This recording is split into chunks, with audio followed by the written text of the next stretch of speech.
ভীষণ টিভির সংবাদে আপনাদের সবাইকে স্বাগত। আজ কৈলাসহরের গো গ্রিন সামাজিক সংস্থার উদ্যোগে কৈলাসহরের ঊনকোটি কলাক্ষেত্রে বসে আঁকো প্রতিযোগিতার আয়োজন করা হয়। দ্বিতীয় বর্ষপূর্তি উপলক্ষে ছোট ছোট ছাত্রছাত্রীদের মধ্যে এই বসে আঁকো প্রতিযোগিতা অনুষ্ঠিত হয়। প্রকৃতির ভারসাম্য রক্ষার উপরে ছিল আজকের এই বসে আঁকো প্রতিযোগিতার মূল থিম। আজকের এই বসে আঁকো প্রতিযোগিতায় কৈলাসহর মহকুমার বিভিন্ন স্কুল থেকে প্রায় 2 শতাধিক ছাত্রছাত্রী অংশগ্রহণ করে।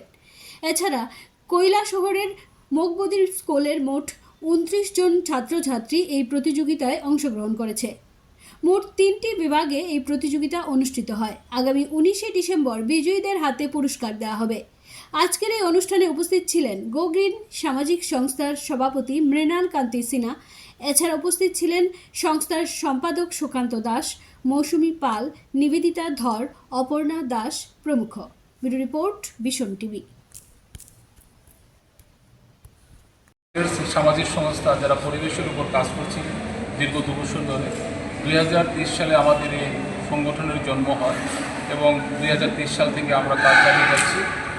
আজকে একটা অঙ্কন প্রতিযোগিতা হচ্ছে 3য় বর্ষ উপলক্ষে। আজকের এই অনুষ্ঠানে প্রায় 200 জনের মতন বিভিন্ন স্কুলের ছাত্রছাত্রীরা জয়েন করেছেন।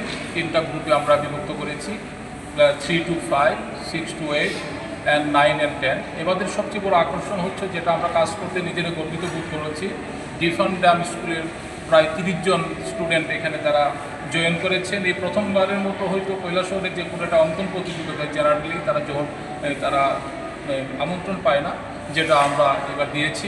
তাদেরকে যাবতীয় যে ম্যাটেরিয়ালস যেগুলো আছে, রং পেন্সিল থেকে শার্পেনার থেকে আমরা তাদের হাতে তুলে দিয়েছি। আশা করি যে আমাদের যে মেইন উদ্দেশ্য হচ্ছে যে আজকে যারা আছে তাদের মধ্যে একটা পরিবেশের উপর যে পরিবেশের প্রভাব, পরিবেশের সিগনিফিকেন্টটা যাদের মগজের মধ্যে যাতে এটা ইনজেক্ট করতে পারে, এই উদ্দেশ্য নিয়ে আজকে টোটাল এনভায়রনমেন্ট ওরিয়েন্টেড এবং অ্যাওয়ারনেসমূলক একটা বসে আঁকো প্রতিযোগিতা।